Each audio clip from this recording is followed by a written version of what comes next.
자녀에게 물려줄 세 가지 유산, 오늘 말씀의 제목입니다. 어느 카톡방에 올려진 글 하나를 소개하면서 오늘 말씀을 시작합니다. 하나님 아버지께 내가 드릴 기쁨의 선물이라는 제목입니다. 얼굴은 주님이 주셨지만 표정은 내가 드릴 선물, 몸은 주님이 주셨지만 건강한 삶은 내가 드릴 선물, 시간은 주님이 주셨지만 유용하게 활용하는 건 내가 드릴 선물, 눈은 주님이 주셨지만 성경을 읽고 기도하는 건 내가 드릴 선물, 입은 주님이 주셨지만 좋은 말을 하는 건 내가 드릴 선물, 귀는 주님이 주셨지만 애써 귀 기울여 듣는 건 내가 드릴 선물, 손은 주님이 주셨지만 땀 흘려 수고하는 건 내가 드릴 선물, 발은 주님이 주셨지만 말씀에 순종하기 위해 뛰어다니는 건 내가 드릴 선물, 가정은 주님이 주셨지만 천국으로 만드는 건 내가 드릴 선물, 마지막으로 남편과 아내는 주님이 주셨지만 사랑하고 섬기는 건 내가 드릴 선물, 자식은 주님이 주셨지만 가꾸고 키워가는 건 내가 드릴 선물, 교회는 주님이 주셨지만 충성하고 섬기는 건 내가 드릴 선물. 성도 여러분, 우리는 하나님께 너무나 많은 것을 받았습니다. 문제는 그 받은 선물을 가지고 어떻게 살아가며 무엇을 남기냐 하는 것이 더 중요한 겁니다. 요즘 세상에서 흙수저, 금수저라는 단어를 아십니까? 이것은 부모에게 물려받은 유산의 차이를 가리킵니다.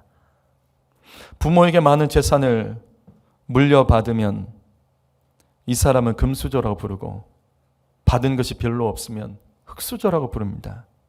그래서 인생의 출발점부터 이미 세상은 불공평하다, 세상을 바라보는 불공평하게 만드는 세상의 잘못된 세계관이 바로 이 흙수저와 금수저입니다.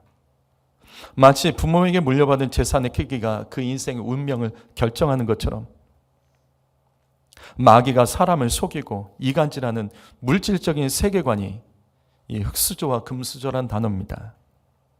그렇기 때문에 자신이 흙수저라고 생각한 사람들은 자기 연민에 빠져 금수저들을 미워합니다. 자신의 운명이 부모에게 물려받은 유산의 차이에서 생겨난 것이라는 이 잘못된 운명론, 이 잘못된 운명론에 빠져 버리기 때문입니다.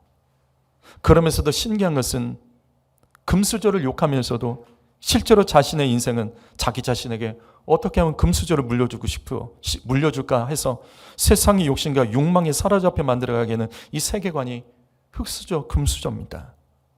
그러면 이런 세상적인 물질관 속에서 이 시대 믿음의 가정들은 어떻게 살아가야 될까?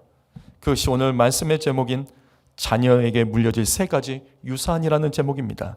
로마서 8장 17절 말씀을 다 같이 읽어보시겠습니다. 시작.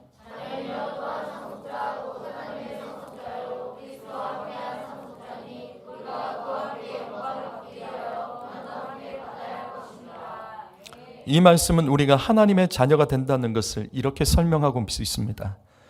우리가 하나님의 자녀가 되면 하나님의 상속자로서 그리스도와 함께 공동 상속인의 신분이 된다.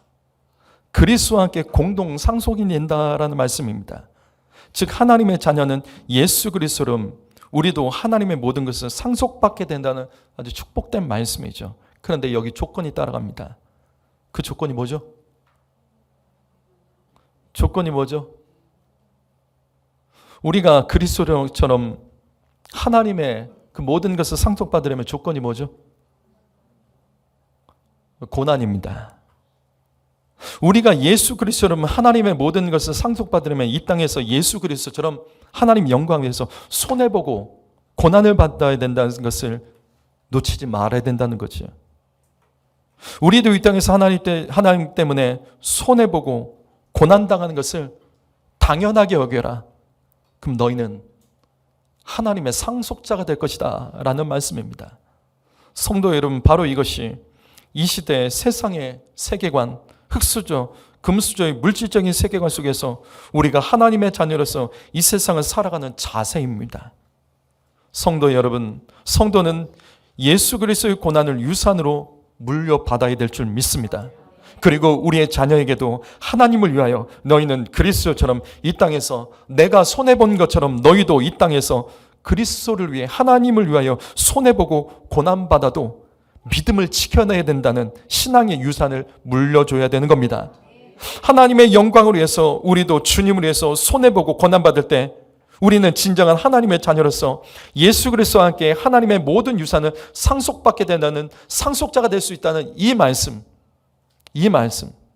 이것이 바로 하늘에 쌓은 보화이고 장차 받게 될 하늘의 유산이라는 것을 가르쳐야 될 줄 믿습니다. 그렇다면 우리가 하나님의 자녀로서 이 땅에서 받아야 할 손해와 고난, 그래서 내 자녀들도 하나님의 자녀로서 이 땅에서 주님에서 당연히 손해보고 고난받도록 물려줘야 될 그 유산은 무엇일까? 우리가 정말로 물려줘야 되는 이 축복된 유산은 무엇일까? 세 가지를 말씀드립니다. 첫 번째로 예배가 유산입니다. 여러분, 예배가 유산입니다. 요한복음 4장 23절 말씀을 읽어보시겠습니다. 있습니다. 시작.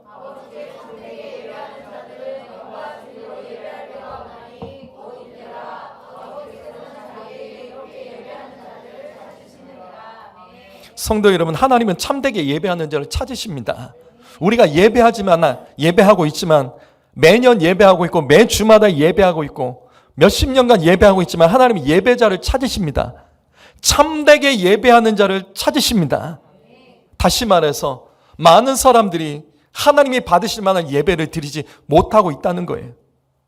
하나님께서는 참되게 예배하는 자를 찾으시고 하나님의 자녀로 삼아주십니다.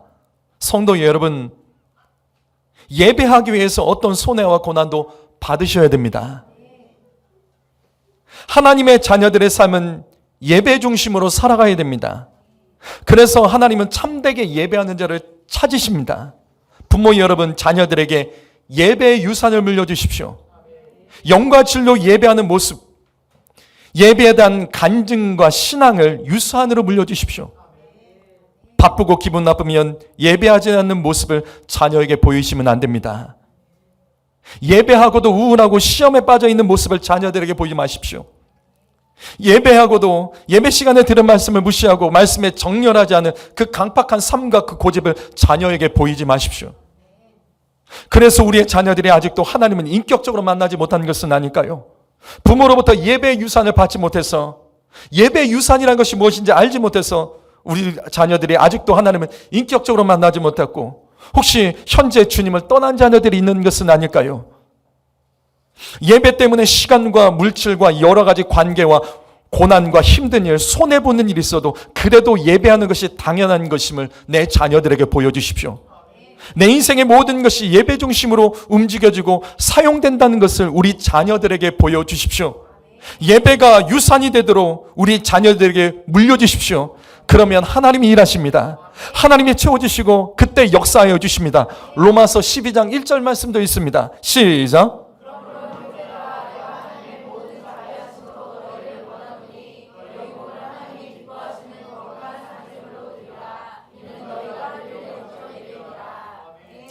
특별히 부모 여러분, 우리 자녀들에게 몸으로 예배하는 것이 영적으로 예배한다는 사실을 유산으로 물려주셔야 됩니다. 여러분, 이 말씀 놓치지 마십시오. 너희가 드릴 영적인 예배니라. 예배는 드리는 겁니다. 구경하지 마세요. 예배 눈으로 구경하지 마세요. 예배는 드리는 겁니다. 예배는 받는 것이 아니라 드리는 겁니다. 예배는 시간 드리고 물질 드리고 마음 드리는 겁니다. 그런데 또 한 가지 드려야 될 것이 지금 이 말씀처럼 몸을 드리는 것이 영적인 예배입니다. 부모 여러분, 자녀들에게 몸을 드리는 예배를 유산으로 물려주십시오. 예배 시간에 우울한 표정으로 고개 푹 숙여 있는 모습을 자녀들에게 보이지 마십시오. 감사하는 표정으로 예배 드리십시오. 교회를 위해서 교회 안에 깊이 들어와 몸으로 헌신하고 봉사하는 모습을 보여주십시오. 예배 시간에 졸면 안 됩니다. 눈 크게 뜨십시오. 또 분명한 소리로 말씀을 읽고 찬양하고 부르짖어 기도하며 몸으로 예배하셔야 됩니다. 찬양할 때 손을 들고 손뼉을 치며 몸을 흔들며 몸으로 찬양할 줄 아셔야 됩니다. 특별히 부모 여러분, 내 자녀들에게 예배당 뒷자리를 차지하고 있는 모습을 보이지 마십시오. 여러분, 내 자녀들이 예배당 뒷자리에 앉기를 원하십니까?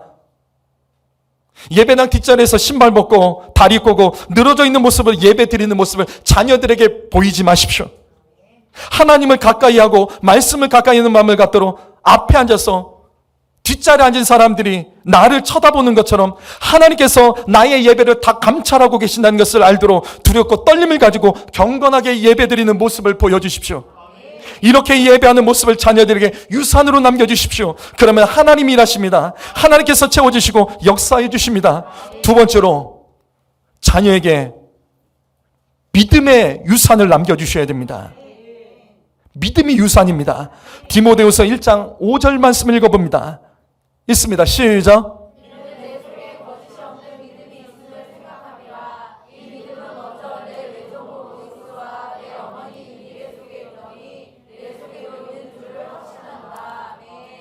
디모데는 외할머니와 어머니에게 믿음을 물려받았습니다. 바로 이것입니다. 자녀들의 가장 가까운 신앙의 모델은 부모예요. 그래서 질문합니다. 여러분의 자녀의 신앙의 모델은 누구입니까? 내 자녀가 나의 신앙을 어떤 모습을 본받기를 원하십니까? 반대로 본받지 않기를 바라는 부분은 무엇입니까?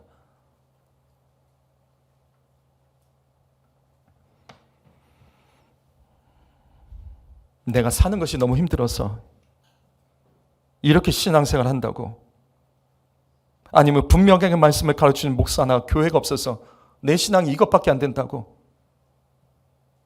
내 자녀들에게 본받지 않기를 원하는 부분은 무엇입니까? 내 자녀들이 본받지 않기를 원하는 나의 신앙의 모습은 무엇입니까? 창세기 12장 10절과 13절까지의 말씀 보시면 아브라함의 이야기가 나와요. 창세기 12장에서 아브라함이 하나님 말씀하신 약속의 땅에 들어갑니다. 근데 그것에서 도망쳐버려요. 왜냐하면 기근 때문에요. 먹고 살기 힘들어서 하나님 버리고 세상 속으로 들어갑니다. 그리고 거짓말하며 살아갑니다. 왜냐하면 더 먹고 살려고요. 먹고 살기 위해서 자신의 아내를 누이 동생이라며, 내 아내가 사람들에게 아내라고 하면 내가 손해볼까 봐 속이면서 재산을 쌓아갑니다. 그런데 이 말씀과 똑같은 아브라함의 흔들리는 믿음이 또 한 번 나오죠. 창세기 20장에도 동일한 말씀이 또 나옵니다. 이때도 아브라함은 먹고 살기 힘들다며 하나님을 버리고 세상 속에 들어가서 거짓말하며 생존하려는 모습은 나이가 들어서도 변하지 않고 있었어요. 나이가 들어도 변하지 않았습니다. 그럼 그 결과로 어떤 일이 벌어졌을까? 우린 잘 알죠. 그 결과가 무엇이냐면 창세기 26장 보면 그 아들도 똑같은 짓을 합니다. 아브라함의 아들 이삭도 부모와 똑같은 행동을 합니다. 부모가 부모에 대해서 끊어내지 못한 그 신앙의 모습이 이 말씀처럼 하나뿐이 소중한 자식에게 이어지게 되는 거예요. 이삭도 그의 부모의 신앙처럼, 이 말씀처럼 이 땅에서 먹고 살기 힘들 때 하나님 버리고 세상 속에 들어가서 또 거짓말하고 있습니다. 왜 이렇게 아브라함의 믿음 없음이 자녀에게, 이삭에게 반복되는 것일까? 아브라함은 이삭에게 삶이 궁핍해지고 먹고 살기 어려울 때 어떤 고난을 받아도 믿음으로 극복해야 된다는 그 유산, 믿음의 유산을 그에게 물려주지 못했기 때문인 것이죠. 인생을 살다 보면 이런 일이 있고 이런 일이 있을 때 너는 이렇게 행동해라, 이걸 보여주지 않았기 때문이죠. 내가 그렇게 살지 못했으니까 내 자녀에게 가르치지 못한 것이죠. 믿음을 지키기 위해서 이 땅에서 손해보고 고난당하는 모습을 부모가 신앙의 유산으로 자식에게 물려주지 못했기 때문입니다. 성도 여러분, 다시 반복합니다. 내 자식이 나의 신앙에서 본받기 원하는 지점은 무엇입니까? 반대로 혹시 나처럼 살지 않기를 바라는 신앙의 모습은 무엇입니까?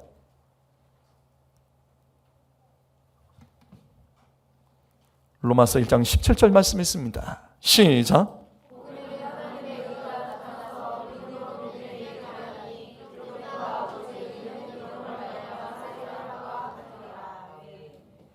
이 말씀이 진리예요. 의인은 믿음으로 말미암아 살리라. 이 땅에서 죽을 것 같아도 죽는 것이 아니라 그게 사는 길입니다. 우리의 자녀들에게 오직 믿음으로 살아가는 신앙을 유산으로 남겨주십시오. 이 세상은 돈으로 사는 것이 아니라는 것을 보여주십시오. 이 세상은 네가 손에 들고 있는 것으로 사는 것이 아님을 보여주십시오. 오직 하나님의 자녀는 믿음으로 말미암아 사는 것입니다. 믿음으로 살아가면 하나님이 일하십니다. 하나님께서 채워주고 역사해 주십니다. 하나님은 우리의 자녀들을, 이와 같은 믿음의 자녀들을 주님의 상속자로 삼아주십니다. 마지막 세 번째입니다.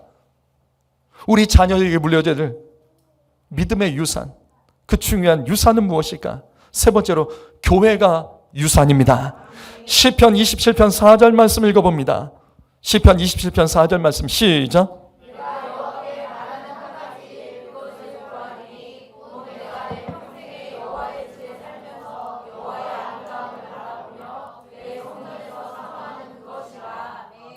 우리가 잘 알듯이 다윗은 평생 성전을 사랑했고 그의 평생 소원은 성전을 건축하는 일이에요.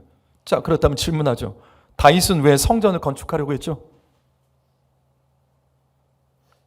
다윗은 왜 성전을 건축하려고 했죠?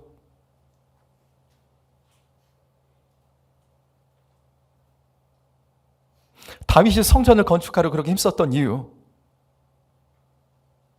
당연히 하나님을 위한 것은 당연한 것이고 자신을 위해서?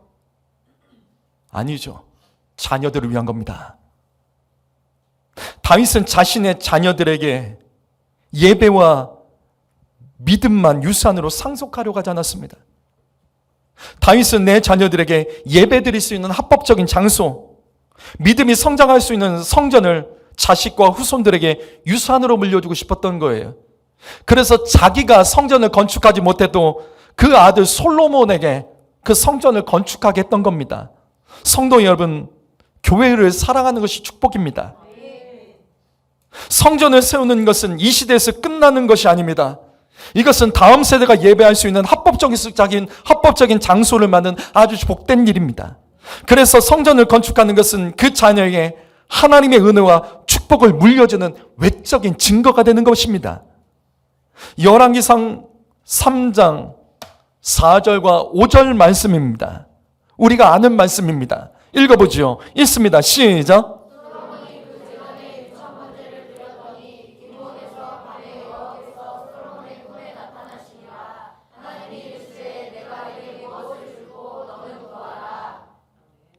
솔로몬이 아버지가 못했던 그 꿈, 아들이 그 꿈을 품고 성전 건축을 위해서 1,000번제를 드렸어요.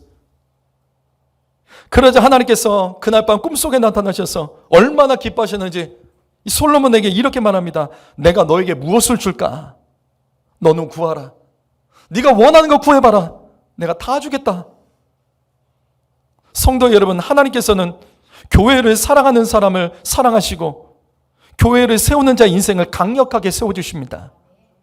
여러분, 교회를 사랑하고 교회를 세우는 사명을 자녀들에게 유산으로 남겨주십시오. 그래서 솔로몬이 복받은 겁니다.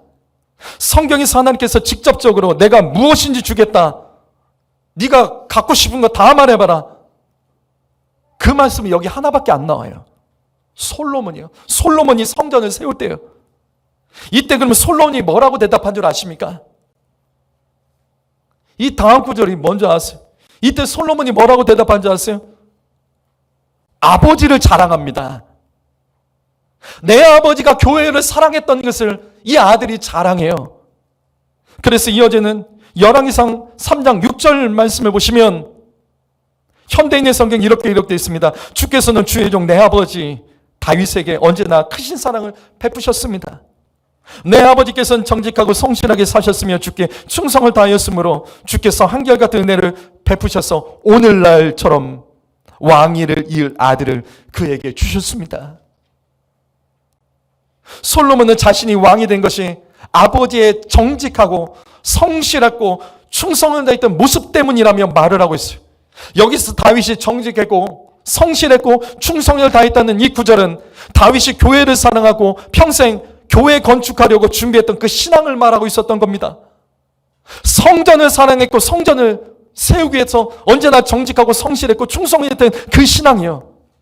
솔로몬은 자신이 왕이 되었고 이렇게 하나님을 만나서 소원을 구할 수 있는 축복을 받게 된 것은 아버지에게 전수받은 교회를 사랑하고 교회를 건축하려는 그 신앙의 유성 때문에 된 것이라며 그 아버지에 대해서 그 아버지 다윗에 대해서 솔로몬이 하나님 앞에서 감사하는 모습이에요. 성도 여러분, 교회를 사랑하는 자가 복을 받습니다. 자녀들 앞에서 내 교회와 목회자들을 욕하고 불평했던 죄를 철저히 회개하세요. 그래서 내 자녀가 교회 안 가는 겁니다. 그래서 그 자녀가 하나님 안 믿는 겁니다. 교회에 부족한 모습이 있다면 하나님께서 나를 통해서 그 교회를 더 온전히 세우라고 말씀하신 것이죠. 교회를 사랑하십시오. 교회를 축복하십시오. 교회를 세우셔야 됩니다. 내 자녀와 후손들이 온전히 예배할 수 있는 교회를 자녀들에게 물려주십시오. 내 자녀와 후손 중에 내가 세운 교회에서 목회자가 나올 수 있습니다. 그들이 그 교회의 목회자가 될 수 있습니다.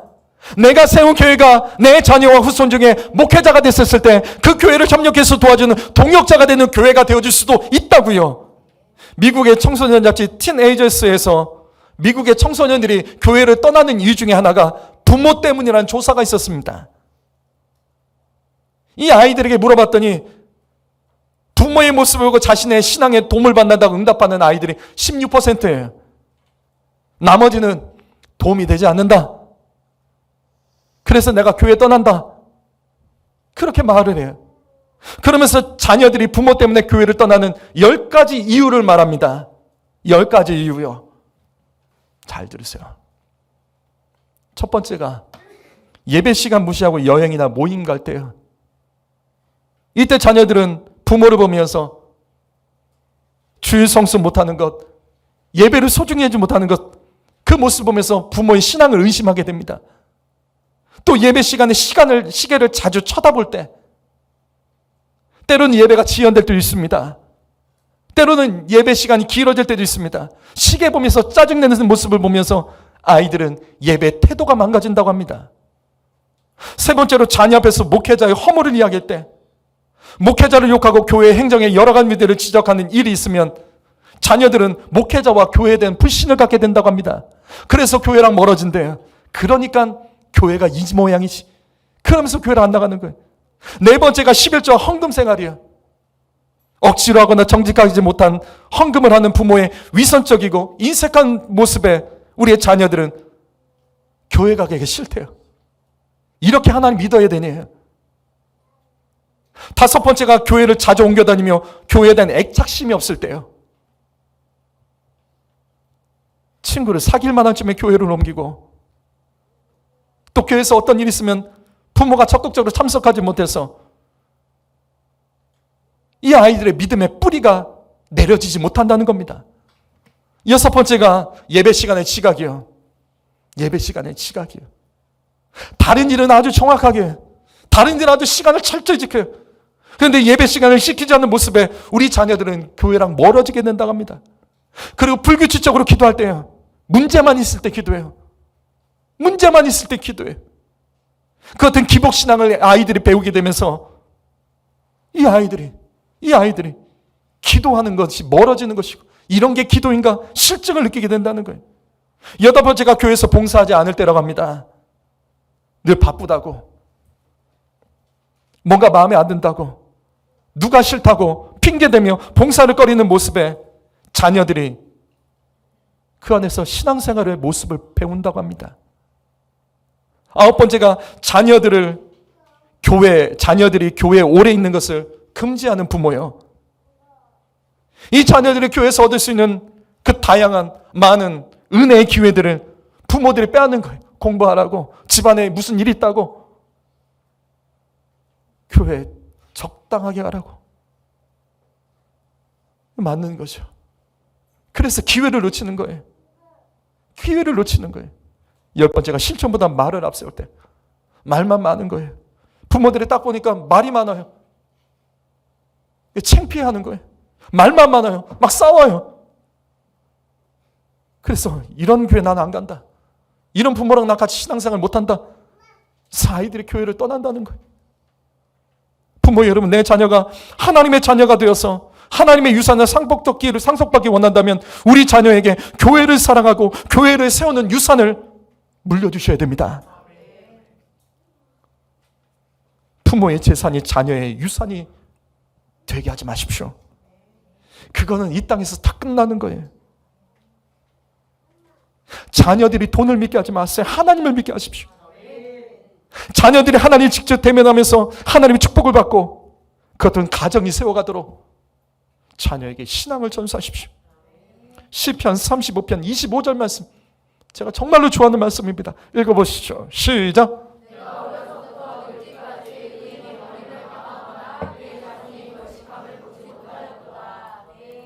자녀에게 물려주는 최고의 유산은 그들이 하나님의 자녀가 되어서 하나님의 유산을 상속받는 것입니다. 부모 여러분, 의롭고 진실한 하나님의 자녀가 되어 주십시오. 내 자녀의 최고의 유산은 내 부모가 하나님을 정말로 사랑하고 하나님 앞에서 뜨겁게 예배하고 믿음으로 사랑하고 교회를 사랑하고 세워가는 것, 이게 내 자녀에게 유산이 됩니다. 그러면 하나님은 절대 버리지 않습니다. 의인의 자식은 거식함을 보지 못하느니라. 내가 안 줘도 된다고요. 하나님이 주게 하십시오. 내가 줄 수 있는 것은 별거 없잖아요. 의인의 자손은 절대로 거식하지 않습니다. 성도 여러분, 이 말씀 붙잡으며 믿음의 3대 가문을 사모하시고 부모 때에서 죄를 끊어내시고 부모 때에서 분명한 믿음을 내 자녀에게 보이시고 가르쳐서 믿음의 3대 가문으로 온 가문이 구원받는 하나님의 축복된 가정 되기를 예수님의 이름으로 축복합니다. 기도하겠습니다.